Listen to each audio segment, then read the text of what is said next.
It was a quiet night in a big white mansion. Inside one of the rooms, a young man stood frozen at the door, his heart pounding. On the bed, his old mother lay, cuddling a huge black snake that moved gently beside her. The sight made him scream in fear. The snake disappeared in a flash of smoke, and his mother fell to the floor, crying and shouting strange words. Moments later, she confessed a terrible secret and died. That was how David's world broke apart in a single night. But this story began long before that night. Many years ago, Mary lived with her husband John and their only son David in a small, poor village. They had nothing but love. John was a farmer working hard under the hot sun. Mary gathered firewood in the forest and sold it in the market to help her family.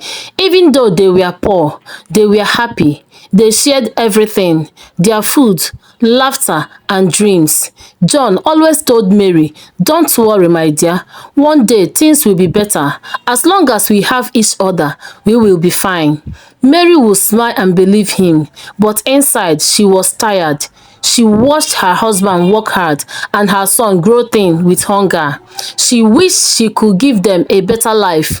One day, while collecting firewood deep in the forest, something strange happened. A mysterious old woman appeared beside her. Her eyes were sharp, her clothes old, but her voice was calm. "Mary," the old woman said, "I can help you come out of this poverty if you are willing to pay the price." Mary dropped her bundle of wood and stared.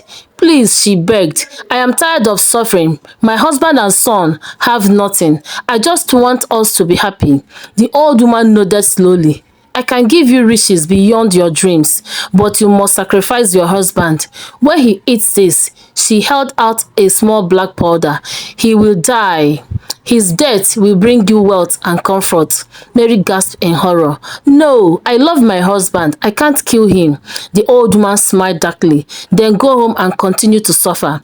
But I will give you 2 days to think. If you change your mind, return here."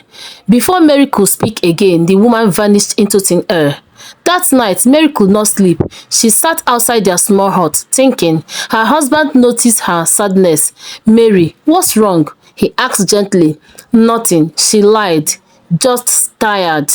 But her mind was filled with the old woman's words, "Riches beyond your dreams." By morning, Mary had made her decision. The next morning, Mary walked back into the forest with a heavy heart. The birds were singing, but their songs sounded sad to her. She stopped under a tall tree and whispered, "Old woman, I am here." The forest grew quiet. Then out of the mist, the old woman appeared again. Her eyes glowed faintly. "Have you made your choice?" she asked. Mary's hand shook as she nodded. "Yes, I will do it for my son." The old woman smiled. "Good.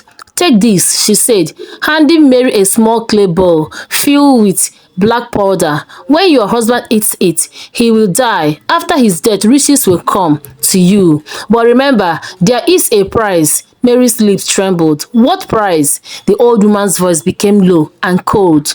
"At night, your husband will return, not as a man, but as a giant black snake. He will come to lie with you every night. Never let your son see him, or else he will vanish and you will die, and all your riches will disappear." Mary froze. "A snake? My husband?" The old woman nodded. "You cannot have everything without giving something. Choose wisely." And before Mary could speak again, the old man vanished into thin air, leaving behind the sound of whispering wind. That evening, Mary sat before the small fire outside their hut, cooking dinner. Her hands trembled as she added the black powder into her husband's food.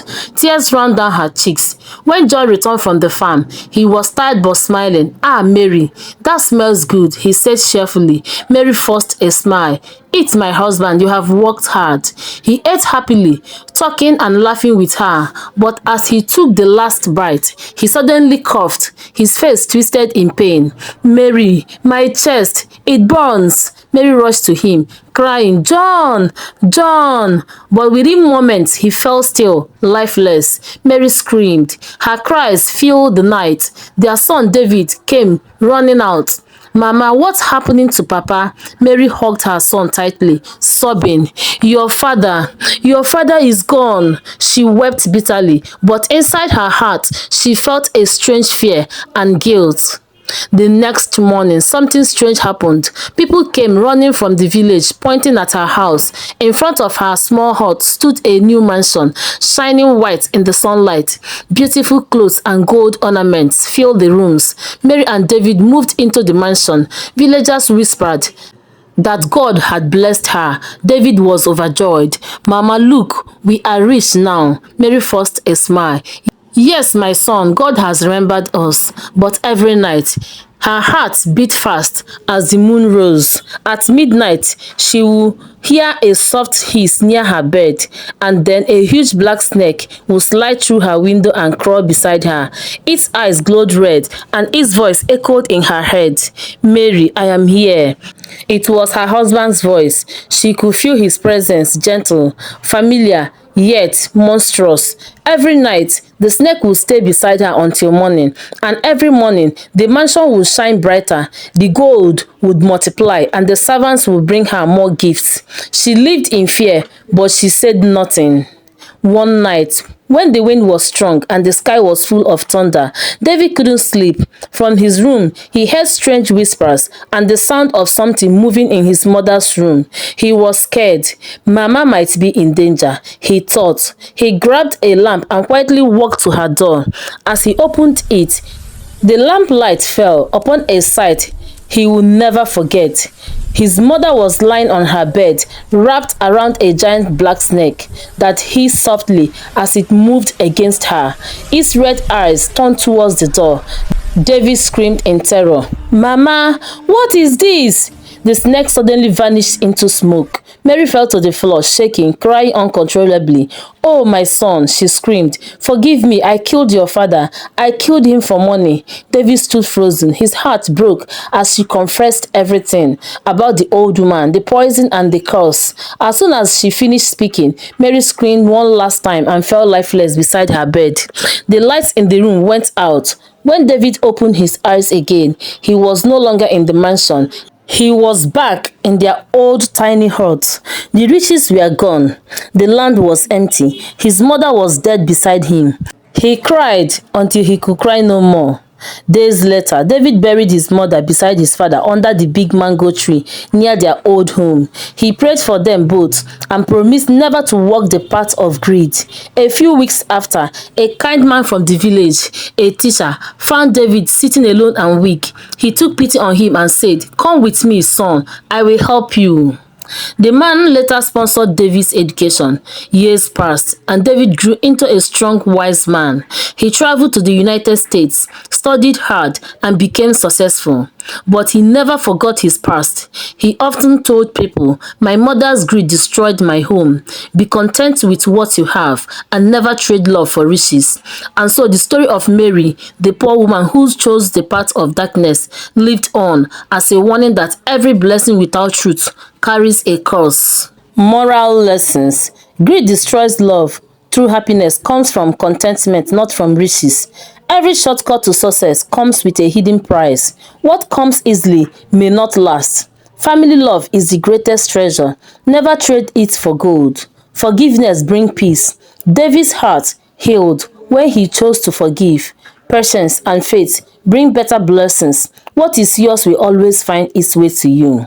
My dear viewers, thank you so much for watching and listening to this touching story, The Price of Poverty. If you enjoyed this story, please don't forget to like, comment, and subscribe to my channel. Your support means everything to me. Stay with me for more amazing and emotional stories like this one. Stories that teach us, touch our hearts, and remind us about life, love, and destiny. Thank you so much for watching, and remember, never let greed take the place of love.